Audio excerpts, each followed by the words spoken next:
20.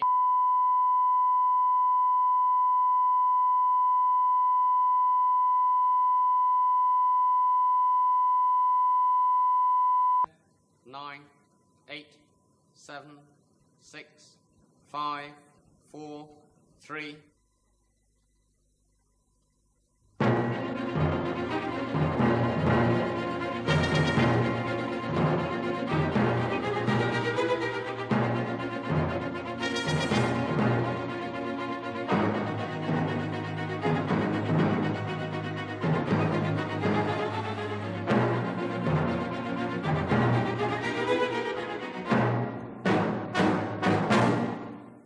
Good evening. The bomb isn't likely to drop, certainly not in the near future. Although the Russian invasion of Afghanistan has heightened tension between East and West, few believe that a nuclear war is imminent. But what the Afghan crisis has made us do is examine what preparations have been made to enable you and me, as opposed to government, to survive a nuclear attack. Britain's Civil Defence Corps was disbanded in 1968, and since then most people seem to have wanted to avoid the subject altogether. They think either that there'll be no nuclear war, or that no one will survive it. Both assumptions are questionable. In this film, we've attempted to find out how many could survive a nuclear attack, what life would be like after such a catastrophe, and what's being done to help us survive. You may find some of this film disturbing, but as long as we remain a likely target for attack, we must think about the unthinkable, if the bomb drops. After a nuclear war, the whole of Europe could become a vast, uninhabitable desert. No industrial society, nothing that we would recognize as government, would survive. There would be a state of total anarchy, with all those who remained alive prey to bands of savage marauders, with disease rampant and violent death commonplace. In an all-out nuclear war, to use the word survival is idiotic. The apocalyptic words of General Sir John Hackett, former Commander-in-Chief of NATO's Northern Army Group. A catastrophe with untold loss of life, an inferno from which there will be no recovery. In the popular mind, if the results of nuclear war are to be so awesomely destructive, there is nothing to be gained by preparing for survival afterwards.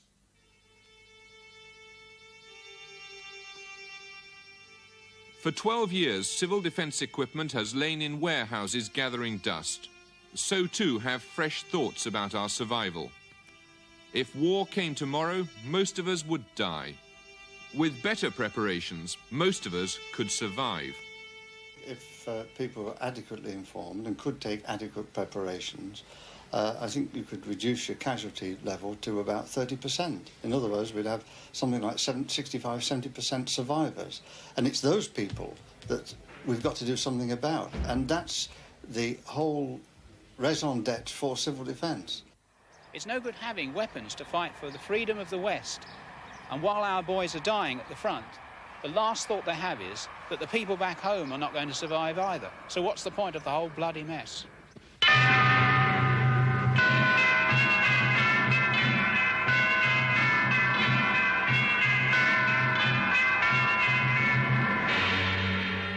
The belief that the next war will be the last one isn't new.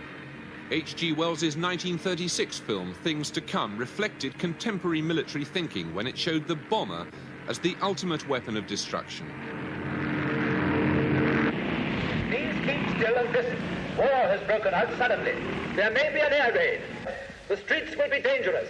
Do not assemble in crowds. Keep indoors. Go home. Those who are far from home can take refuge in the underground railways. Go home. Go home. Go home. Get out of the square. Get out of the streets. Go home and keep home. Do not go back. The film caused panic in the streets. 4 years later, when these scenes had become a reality, many of those who took to the shelters did so believing it was the end of civilization.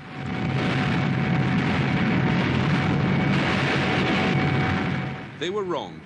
So too was the belief that such powerful weapons could so frighten politicians that war could be prevented.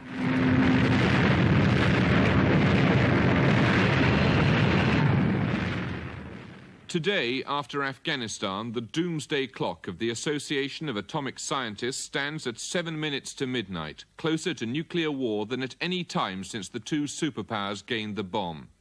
The Soviet Union appears to believe that her civil defense program means that most of her people could survive.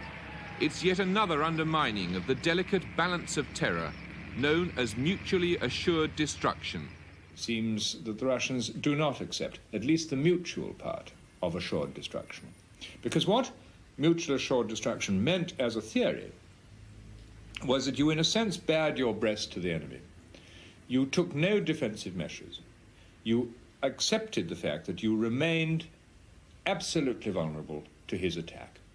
And then there would be an element of stability, because if he had enough weapons to attack you being vulnerable and you had enough weapons to attack him being vulnerable, there was a deterrent mechanism at work. The trouble is the Russians didn't seem to accept this part of the doctrine, and so they have developed a substantial civil defense program. They clearly think that they might come to the point of a strategic nuclear exchange, and then, if that were so, they want to lose less badly than the United States. Today, the nuclear arsenals are bigger than they've ever been, an average of 3 tons of high explosive for every man, woman and child on Earth. Many would agree that the greater the number of weapons, the greater the chance of their being used. In a small, overcrowded island like ours, is there any point in trying to protect ourselves? How many of the missiles might be targeted on Britain? So I think that they would be looking at something like as high as 200 targets in the United Kingdom, and perhaps allocating nearly as many as 400 weapons to the destruction of those targets, given that they won't all go off or work. So, I mean, if I took a map of the United Kingdom and I put pins in for all the military targets, which I think they would be interested in, there would not be many parts of the United Kingdom which would not have pins in them. On August the 6th, 1945, an American plane dropped a bomb called Little Boy on the city of Hiroshima. Even now, people are dying from the after effects of that explosion. Today, weapons are 1,000 times more powerful. The common view is that if we don't all die immediately, radiation will kill us painfully over the years. Bruce Sibley is a scientist who has studied ways of coping with radiation. I can tell you that all of the data in the last 3 decades convinces me that although there will be catastrophic damage in the cities and that millions of people will die as a result of the initial effects of the weapon and the initial radiation, long-term wise, over the decades that we have to survive and build a new society, people will be able to grow food on contaminated land and monitor it carefully and keep that level down that goes into the bodies and minimise the number of deaths that will occur over the decades as regards increases in leukemia, cancer and genetic births and things like this. I mean, the sort of proportions we're talking about are rather similar to what we live with every day of our lives in peacetime. We don't worry about deaths on the road. We don't worry about, we don't appear to worry about deaths on the road. We don't appear to worry about accidents in the hospitals, that cases coming into the hospitals, people being killed in work, people who are dying in hospital from smoking. All of these statistics we live with every day of our lives. And yet once we start to talk about nuclear war casualties in the aftermath point, where people are eating contaminated food with radioactivity in it, we start getting very excited because a scientist might say, well, 200 people out of 1 million who have eaten crops that are contaminated may die of leukemia. These are the facts of nuclear war life being exchanged for the facts that we live with today in peacetime. Misers Bluff, Arizona. The American Boeing Corporation simulates a nuclear explosion. The normal assumption is that explosions like this would destroy our highly industrialized society and set us back hundreds of years.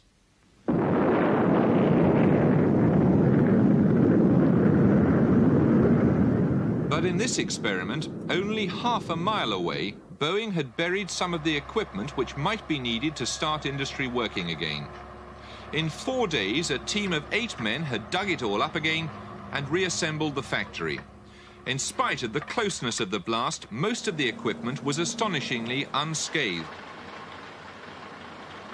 So protecting industry is possible, and the Russians estimate they can limit their civilian casualties to only 5%. Britain's precautions are somewhat further behind. Present planning does not envisage issue of the Anderson-type shelters that were issued in the last war. Now, doubtless, you've been regaled by many tales from your mothers and fathers about the hours they spent in Anderson shelters in the last war. At the Home Defence College at Easingwold near York, a briefing for the men who'll run Britain after the bomb. Well, it's thought that the transition to war, or a possible war, will start with a phase of international tension of some weeks. And during this period, such actions as do not appear provocative to an enemy or too disturbing to the general public will be put into effect. And for present planning purposes today, some 3 to 4 weeks is allowed for local authorities to implement their war emergency plans. This is the nub of Britain's civil defence policy.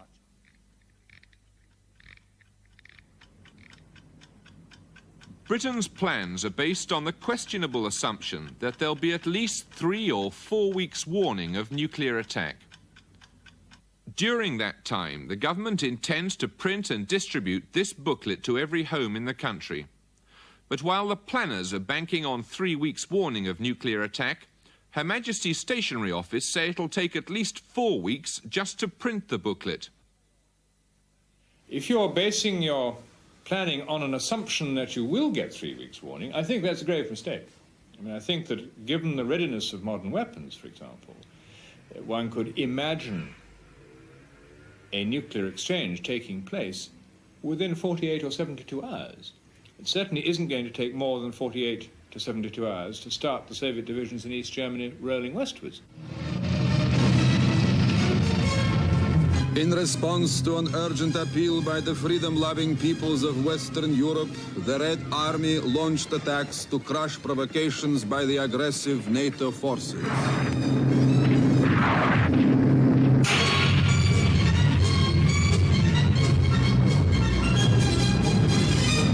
By the second day, fraternal forces of the Warsaw Pact, having liberated large areas of West Germany, surged across the River Rhine. A lightning attack with nuclear war possibly only hours away would cut the ground from under Britain's civil defence. We have no plans for this situation. Only the most primitive advice could be issued to our unprotected population. On the third day, remnants of NATO air power launched barbarous and unprincipled bombing attacks on helpless civilian areas.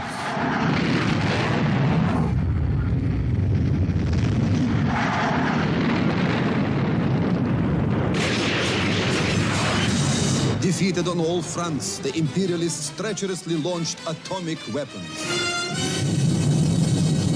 The socialist camp was reluctantly forced to respond with weapons of huge destructive power.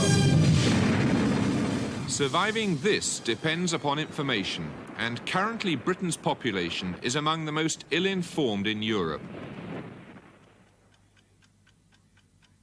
3 days before the feared attack, the government will order the broadcasting authorities to transmit a series of official films telling people what to do. These films are secret, but we have managed to obtain copies of them. They've never been seen before and won't be seen again until nuclear war is imminent. Their advice is intended to be reassuring. The time has now come to make everything ready for you and your family in case an air attack happens.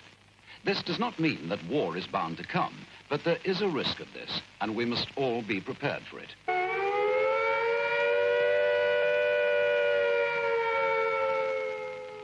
When you hear the attack warning, you and your family must take cover at once.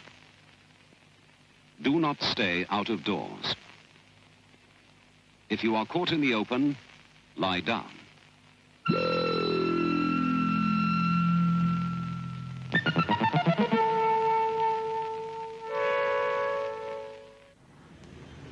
Since it's official policy to inform people only when war is imminent, it's reasonable to ask what Armed with this ignorance, people would expect to do. What would you do if you heard a warning?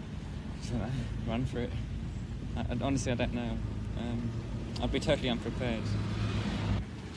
Would you know what to do if you heard siren sound? Get out of it. What would you do?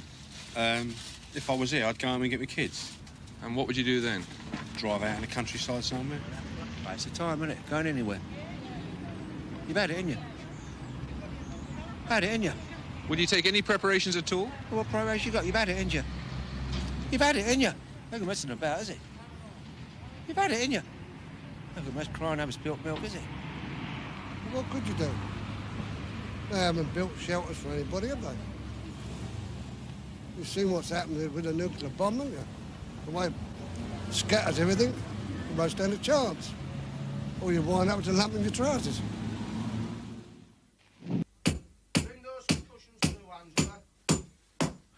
The advice to stay at home is followed by instructions on how to make a fallout shelter. Here, more cracks begin to appear in Britain's civil defence theories. We asked a Yorkshire family to build a fallout shelter following the government-recommended design.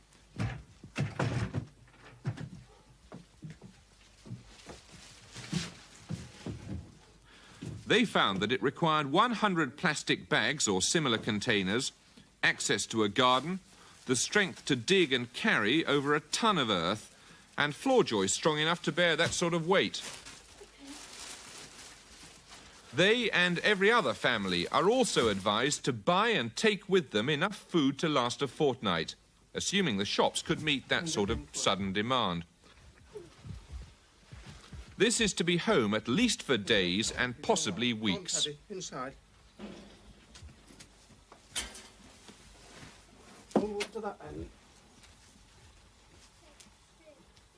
Do you really think it's wise to bring the dog in with you? Well, with a 10-year-old daughter who thinks the world of the dog, we've no alternative. What do you think conditions will be like in here after a couple of weeks? Pretty good, I would say, but what can you do? If you leave your home, your local authority may take it over for homeless families. And if you move, the authorities in the new place will not help you with food, accommodation, or other essentials. You are better off in your own home. Stay there.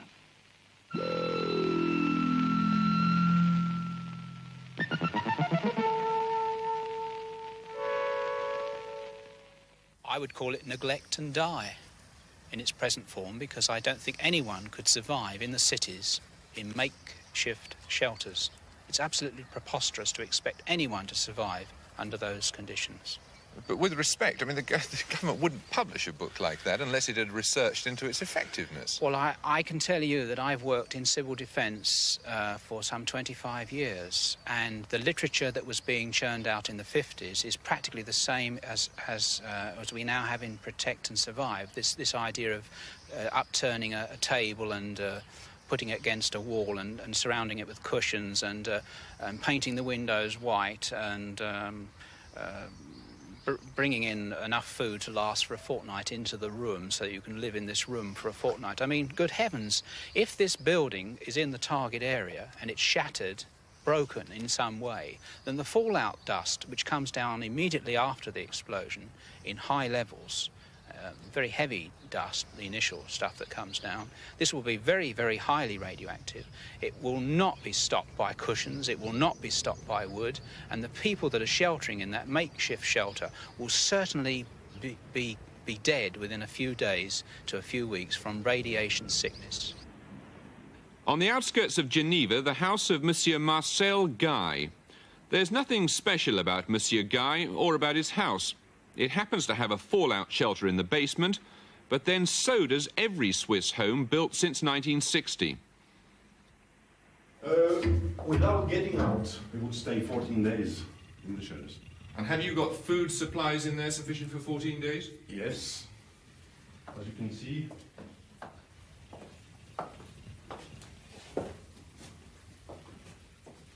It's not a... What have you got here, then? Well, oil, sugar, some spaghetti and so on, and frozen food in here. What about the problem of ventilating an area like this with 6 people in it? You have here the ventilation system, which can be used without the filter which is here, or, if necessary, the air would go through the filter. And would that filter remove all radioactivity, for example, in the air? Yes, it will. It's made principally for this. What do you think conditions will be like down here if you had to spend a fortnight?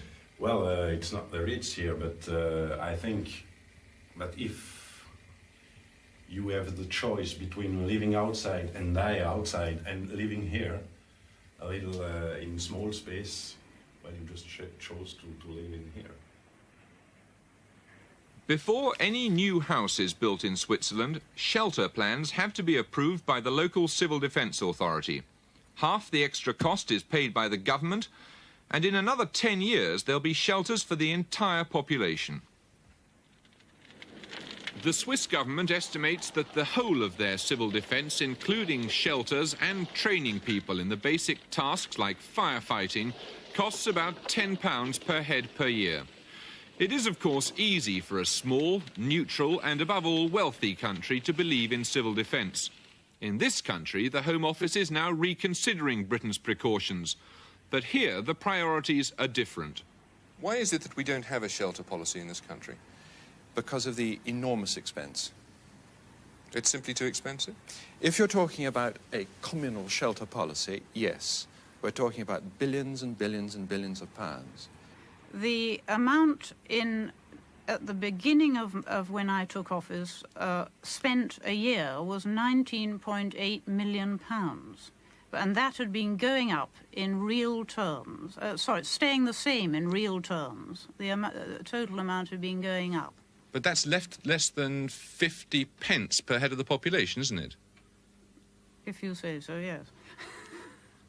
Well, was it your feeling that that was an adequate figure? Well, it was adequate for the threat that existed at the time.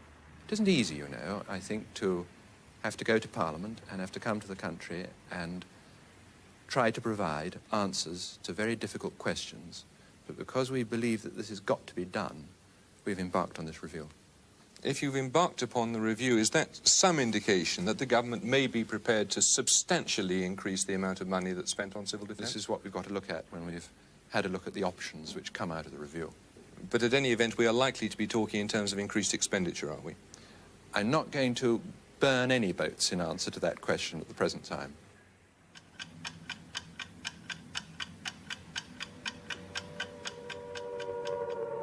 Immediately before an attack on Britain, the telephone lines carrying the speaking clock will be used to activate a network of 7,000 sirens scattered all over the country. Britain's early warning system is based on the 3 massive radar scanners at Fylingdales. It's the home of the 4-minute warning. Uncorrelated events, sir.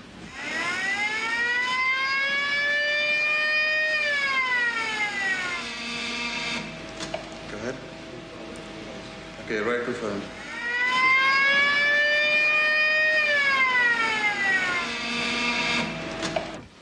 This is the senior duty officer. Confidence report now. Confidence report now. Sorry. UK alarm level 1, missile attack. Threat to US imminent.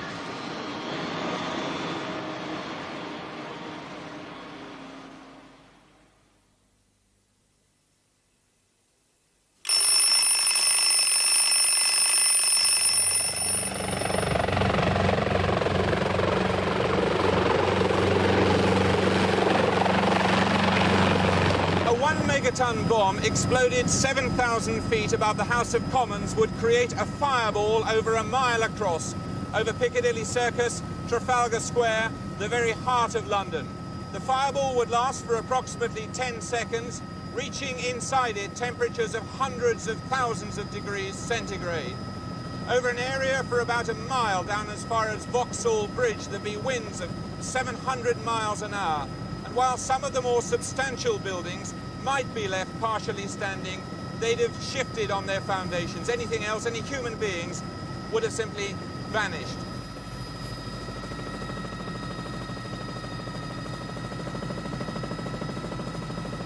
Over the entire centre of London, Oxford Street, Park Lane, Mayfair, Kensington, Camden Town, up as far as the borders of Hampstead, down here on the river over Chelsea and Fulham, because of the intense change in pressure, houses would simply explode, people would disappear. The blast would reach Battersea Bridge within 11 seconds with winds of 180 miles an hour. Out as far as 7 miles, that's down through Putney, Hammersmith, Barnes, as far as Kew Bridge. Houses would have their roofs ripped off, doors and windows would be blown in, anybody caught in the open would be blown over, their body covered with blistering second-degree burns. Oh, don't leave me! Take her away. Oh, please! Oh, no, I don't want to! Take her away, we're going to help her. Oh, please don't leave me! Please don't leave! No, I don't want to go! I don't want to go! Oh, don't leave me! Should major centres of population be hit, the scenes of suffering and devastation will be appalling. Rescuers will only be able to work when there is no threat of radioactive fallout. No one can guess how long it'll be before normal life resumes. But some form of government will survive.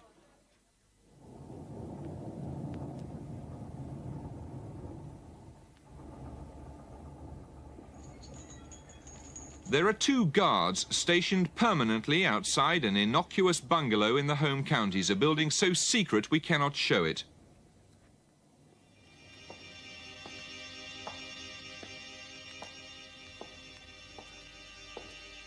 Inside, deep underground, is the seat of government for all of Greater London.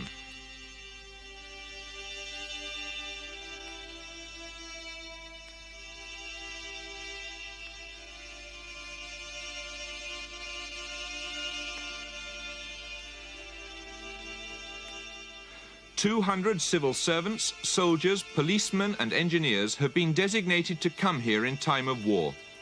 After the attack, they'd attempt to carry on the business of government for weeks, possibly months. In the planners' jargon, this is known as a sub-regional control. Nuclear war will shatter national government. Then the highest level of government will be in the 17 so-called sub-regions in England and Wales, 3 in Scotland and 1 in Northern Ireland. It's hoped later to merge England and Wales into 10 regions, each under the control of a cabinet minister. But however neat the scheme, 2 of these secret headquarters aren't yet built, and in North Wales the Home Office hasn't even found a site around which to plan. In the existing sub-regional bunkers, government will be one man. This is the only private accommodation in the place, an iron bed, a desk, a telephone. It's the office of the man who'll be known as the Commissioner. He'll be a junior minister, someone of the rank of Timothy Raisin or Reg Prentice. By the time this office is occupied, Britain may be only hours away from nuclear attack. From this desk, the Commissioner, backed up by a team of Whitehall civil servants, will attempt to control what's left of the population of Greater London. Across the country, there'll be another 16 such commissioners, all of them with theoretical control over the police and the army, all of them effectively with the power of life or death. For weeks, the 200 civil servants will have to remain in the sub-regional control, working as best they can. While they'll be provided with the basic necessities, a bed and food, they'll be expected to work in the full knowledge that their families on the surface have only the protection afforded them by their hastily homemade shelters. The situation there has been made the more difficult because of those folk who have ignored government requests to stay in their homes and who have flooded into the county.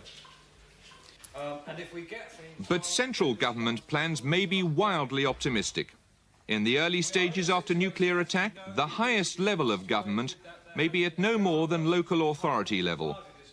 In the Humberside County Council bunker just outside Hull, local government, police and fire officers, soldiers and ladies from the WRVS are briefed by the chief executive, in wartime known as the controller. Today, down here, there's a war going on.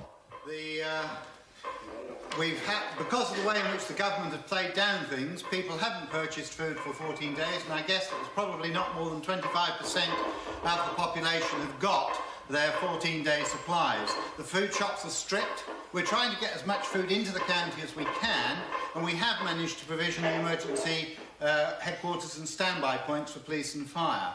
But these, as far as the ordinary people are concerned, it's very... Oh my God. Well, it's academic now. Is that Gould District? Have you got a bearing on the bomb that's dropped near Hull? You have? 81 degrees, fine, thank you. Another one, 198. There was more than one surprise in this exercise. In addition to the expected attack on the RAF base at Finningley, there was a second strike against Hull itself, a civilian target, but because of its port, of strategic importance. Volunteer, unpaid scientific advisors are expected to produce information on which decisions can be made. A message from the fire brigade. By the cloud formation, it's about a 1 megaton size bomb. Ground burst, Mr. Right smack bang in the middle of Hull.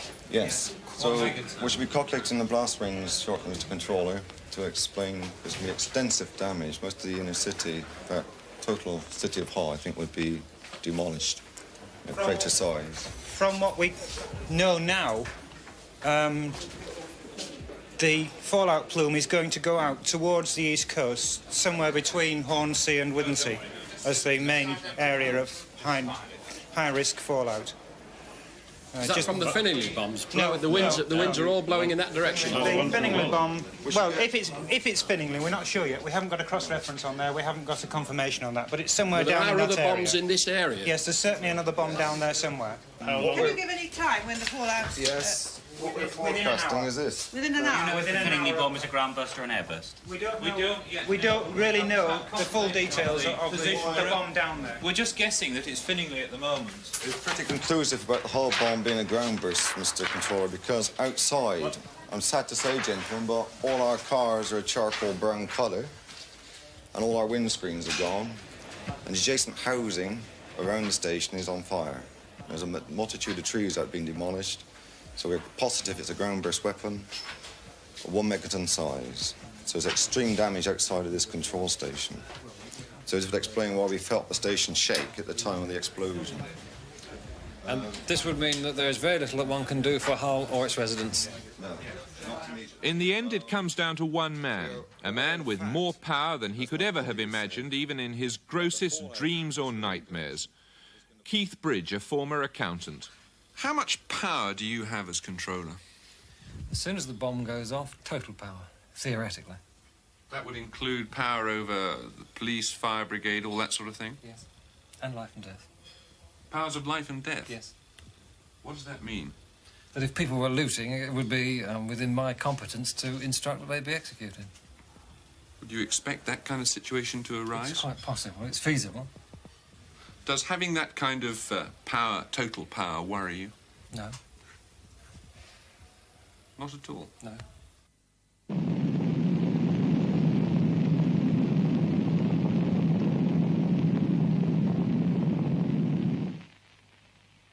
If anyone dies while you are kept in your fallout room, move the body to another room in the house.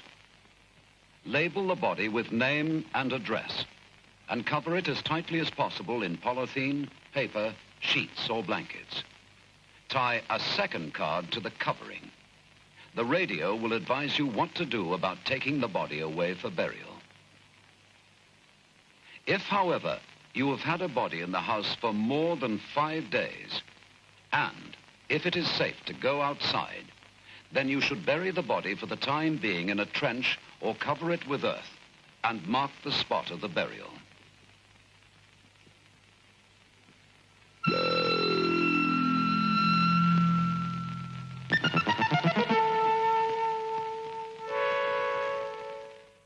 You will remember that the started off with a population of 130. In the exercise at Hull, it's now supposed to be 14 days since the attack. Of course, the problem with the dead is quite a serious one, and as we're moving into the urban areas, then of course we are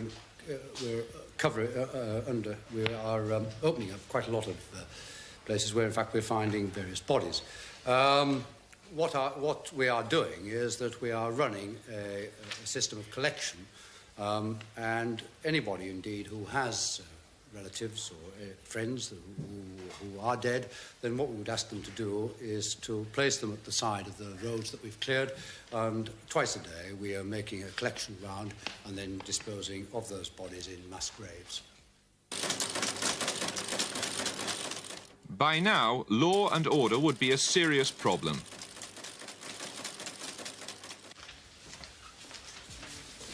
A message for the controller. A group of 30 survivors is heading for his headquarters demanding food. They'd already killed and looted and were heavily armed, although 4 of their number had been captured by police. Find the police chief and bring him here, please. I was concerned before, you know, when the police chief gave his report. He seemed a bit too confident to me about law and order. I thought the situation was probably not as steady as we were given to believe. You know, and this is typical of the sort of thing that can blow up at any time. Will it be in a position to head him off? Well, we must ask the police to try and head them off. We're using the military if they can. This building must be secured so that nobody can get in here and make a thundering nuisance of themselves. I think you've got to be quite draconian in whatever punishments you choose to mete out, sir, and that may mean the ultimate sanction at the end of the day. You'll have to be advised by the police on that. Will you come here, please, Chief? Have you seen this note? Yes. You've got a copy of it. Can you give us your advice, please, as to the way in which we ought to respond? Yes, so if these men, obviously we were going to involve the army with this if we possibly can, because if it's means using weapons, I'd rather the army personnel use the weapons in the first instance than we have to do. Well, Mr. Bridge, how many army personnel have we got in this vicinity? I mean... Well, you must ask the Major that, sir, because they have other duties than looking after us, I think. Well, that's what I would have thought. But surely, Chairman, this is an emergency situation. It is indeed. We've got to utilise what we have on the ground at this moment in time. And will you make sure that sufficient of your men are armed so that, if need be, they can take a sanction to themselves? I take it, Chairman, that the army, of course, will be alerted as well to this. But, of course, this could escalate. Unless we stop it now, this could escalate, and these 30 we can find to be a larger group by the time they get to Warren, because obviously survival is the big thing in their mind. No, I would be grateful if you get on with it. Would you liaise with the army? Certainly. Thank you. What about the 4 that have been arrested effectively? The police will sort that out, and they will come back to me in due season. But I suspect that the conclusion will be, since that we have no effective means of restraining people in this situation, subject to the views of the emergency committee, I think we may impose the ultimate sanction at the end of the day. Could I ask? Shoot them? Yes. Each emergency control is equipped with its own radio station maintained by the BBC. After the war, the BBC would become WTBS, Wartime Broadcasting Service. Its job, and the job of all the media, to act as an arm of government. Controller for Humberside, Keith Bridge. I'm speaking from the county's main headquarters at Warren. This is an official broadcast, and I will be telling you what you must do in the days ahead. Among the many dangers now facing us are rumour and panic. We can and we will survive, but only if you listen to these instructions and follow them to the letter. First of all, the war is over. There will be no more bombs. How difficult a position would it be for you to be in your shelter here and know that your family were outside? Very difficult indeed. I should have very divided loyalties. Which way would you jump? I can't possibly answer that until the situation arises. Theoretically, I should have no problems. I should be here. Would you envisage it as a problem as regards other staff? Oh, yes. Without doubt. What do you think would happen? That many of them wouldn't be here. I think we can take some credit here for the issue. So even well-prepared local authorities like Humberside might find themselves unable to cope. The highest level of organisation then might be at no more than street or parish. And here there are hardly any plans and no government money available. The Home Office is relying on volunteers, taking as their model the warning organisation, the Royal Observer Corps. you are in fact mobilizing 10,000 people, although you've only got a permanent cadre of 70 full-time officers. I think this is the way to go about arranging our civil defence, at least in time of peace. But in time of war, it may be too late. Well, it's when the unthinkable moment may happen, when a nuclear onset may come, that it is then possible to get those who are volunteers to spring into full-time action. And let's face it, we've seen this happen before, and it can happen again. This is the lightweight survey radiac instrument to measure the radiation. So in the end, each local community will have to help itself. In Devon, volunteers are training in the use of radiation meters. Spot on the zero, just sort of move it around a little bit and bring it up to the zero position. Many of the Devon emergency volunteers are former members of the Civil Defence Corps and bitterly regret its passing. I really did believe in civil defence. I went round instructing people and persuading them to join civil defence, telling them that civil defence was necessary. And then suddenly civil defence wasn't considered to be necessary, and we all had egg on our faces. Do you believe that this kind of organisation is necessary now? Vital. Absolutely vital. And the price of freedom is eternal vigilance. Meet Major Tony Hibbert, leader of his own breakaway organisation.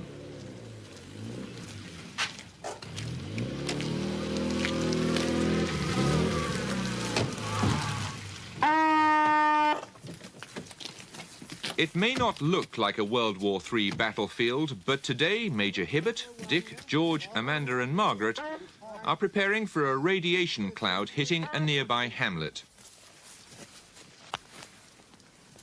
Zero reading. Good. Now check for clothing. Just tighten this up.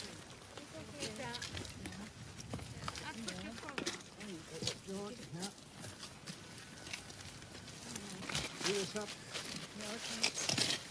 Okay, let's just check for...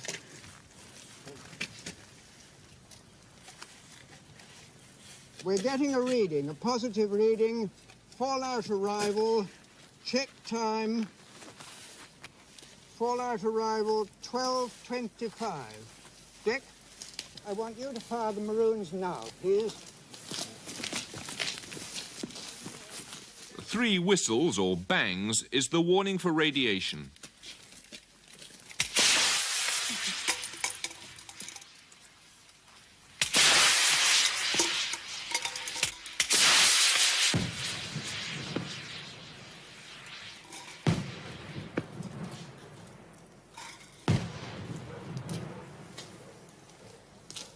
Radiation alert!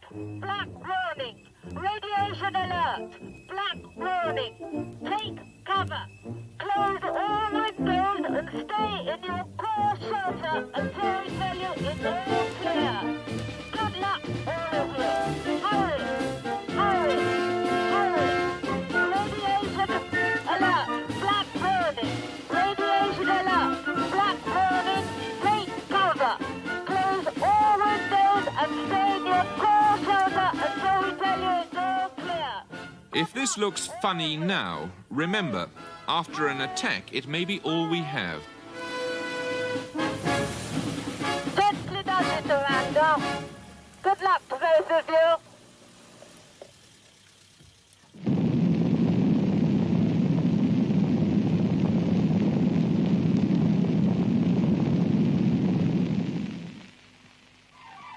Fallout can kill, though you cannot see it, feel it, or smell it. There is danger outside, so don't go outside. Stay in your fallout room until you are told it is safe to come out.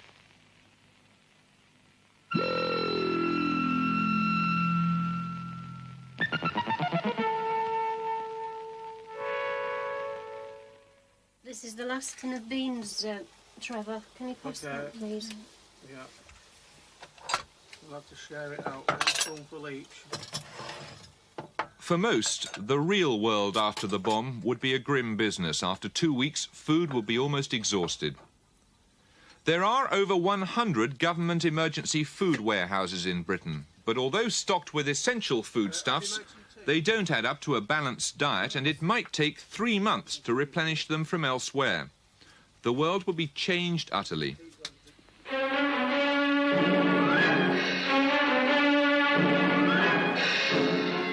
In spite of the belief that mass bombing would make war impossible, or that it would end civilization, by the time the Second World War began, there was a full-scale national organization dedicated to civil defense. No time now for asking what to do, where to go. No time now for further training and organization. The hour of trial is upon us. 40 years later, we are far worse off.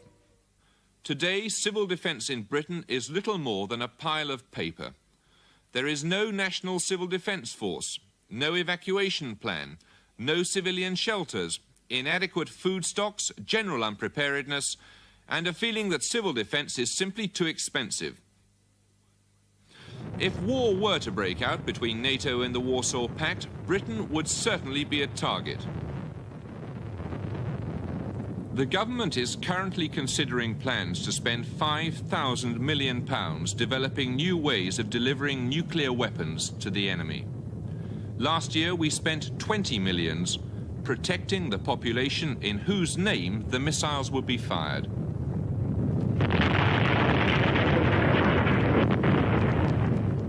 If we are concerned to defend the values that we have in this country, we want to convince anyone who might wish to take those things away from us that we'll fight.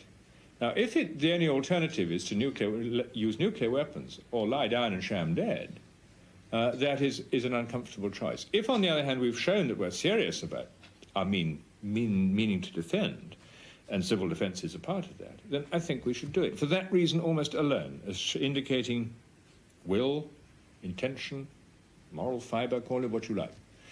Because otherwise people may not in the end believe the threats that we make.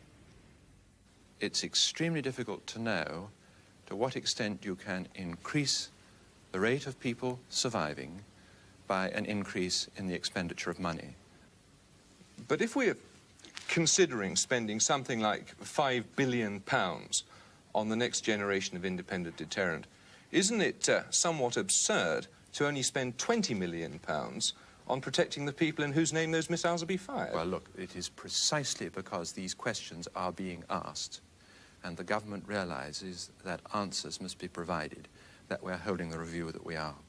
At the moment, we're back to the old British system of ad hocery, really, of hoping for the best. And I think in modern terms, in terms of modern weapons, we just cannot muddle through as we've muddled through in the past. It just won't work. And our plans at the moment exist purely allowing us to muddle through and nothing else. And if we aren't able to muddle through? And if we aren't able to muddle through, then we'll descend into complete and utter chaos and anarchy. And that would be the end of everything.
A war, the whole of Europe could become a vast uninhabitable desert.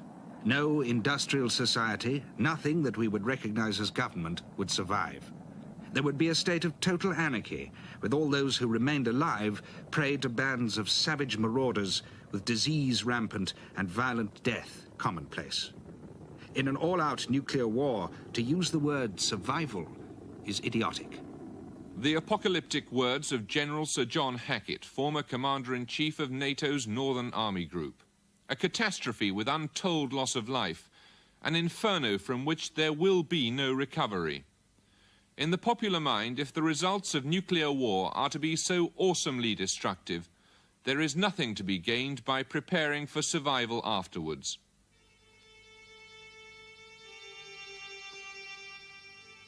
For 12 years, civil defense equipment has lain in warehouses gathering dust. So too have fresh thoughts about our survival. If war came tomorrow, most of us would die. With better preparations, most of us could survive. If people were adequately informed and could take adequate preparations, I think you could reduce your casualty level to about 30%. In other words, we'd have something like 65–70% survivors. And it's those people that we've got to do something about. And that's the whole raison d'etre for civil defence. It's no good having weapons to fight for the freedom of the West. And while our boys are dying at the front, the last thought they have is that the people back home are not going to survive either. So what's the point of the whole bloody mess?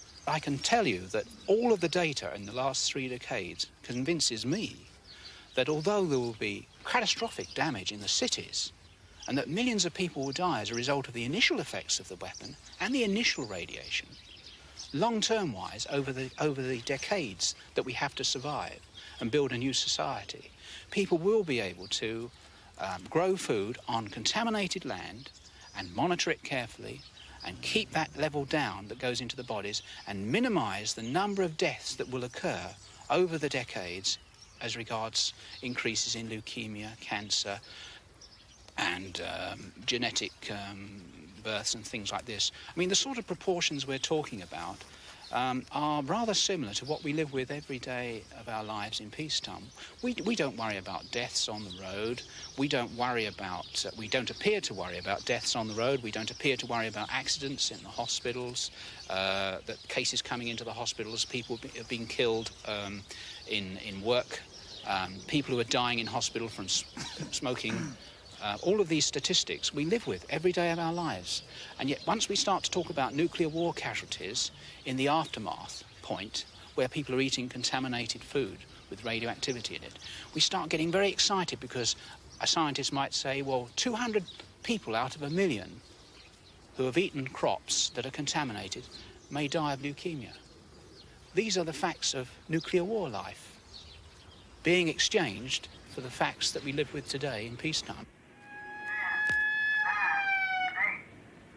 Misers Bluff, Arizona. The American Boeing Corporation simulates a nuclear explosion. The normal assumption. The belief that the next war will be the last one isn't new. H.G. Wells's 1936 film, Things to Come, reflected contemporary military thinking when it showed the bomber as the ultimate weapon of destruction. Please keep still and listen. War has broken out suddenly. There may be an air raid. The streets will be dangerous. Do not assemble in crowds. Keep indoors. Go home. Those who are far from home can take refuge in the underground railways. Go home. Go home. Go home. Get out of the square. Get out of the streets. Go home and keep home. Do not go back. The film caused panic in the streets. 4 years later, when these scenes had become a reality, many of those who took to the shelters did so believing it was the end of civilization.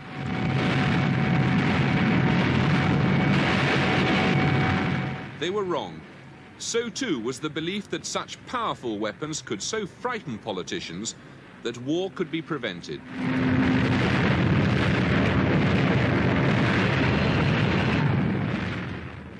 Today, after Afghanistan, the doomsday clock of the Association of Atomic Scientists stands at 7 minutes to midnight, closer to nuclear war than at any time since the two superpowers gained the bomb. The Soviet Union appears to believe that her civil defense program means that most of her people could survive. It's yet another undermining of the delicate balance of terror, known as mutually assured destruction. It seems that the Russians do not accept at least the mutual part of assured destruction. Because what mutual assured destruction meant as a theory was that you, in a sense, bared your breast to the enemy. You took no defensive measures.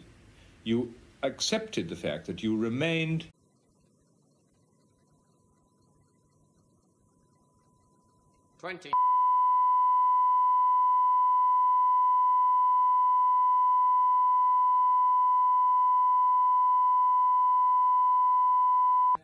Nine, 8, 7, 6, 5, 4, 3.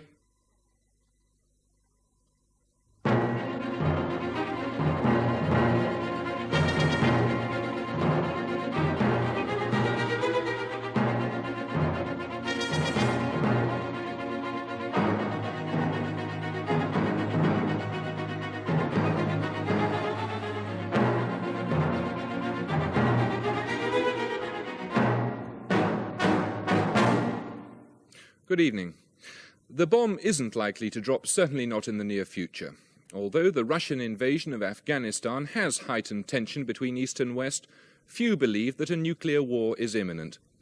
But what the Afghan crisis has made us do is examine what preparations have been made to enable you and me, as opposed to government, to survive a nuclear attack. Britain's Civil Defence Corps was disbanded in 1968, and since then most people seem to have wanted to avoid the subject altogether. They think either that there'll be no nuclear war, or that no one will survive it. Both assumptions are questionable. In this film, we've attempted to find out how many could survive a nuclear attack, what life would be like after such a catastrophe, and what's being done to help us survive. You may find some of this film disturbing, but as long as we remain a likely target for attack, we must think about the unthinkable, if the bomb drops.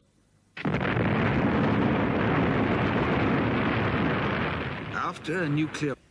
absolutely vulnerable to his attack.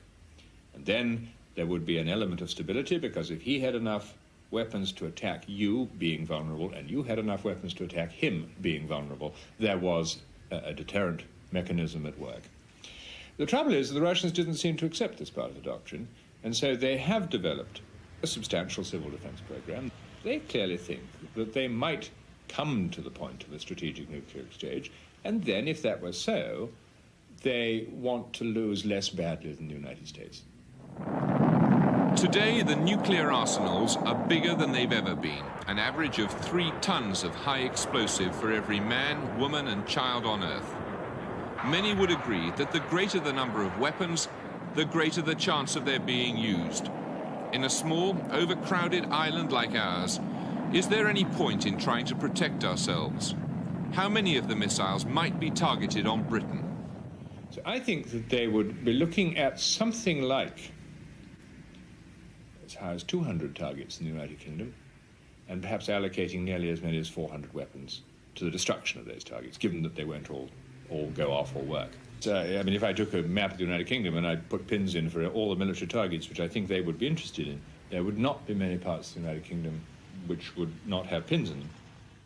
On August the 6th, 1945, an American plane dropped a bomb called Little Boy on the city of Hiroshima. Even now, people are dying from the after effects of that explosion. Today, weapons are 1,000 times more powerful. The common view is that if we don't all die immediately, radiation will kill us painfully over the years. Bruce Sibley is a scientist who has studied ways of coping with radiation.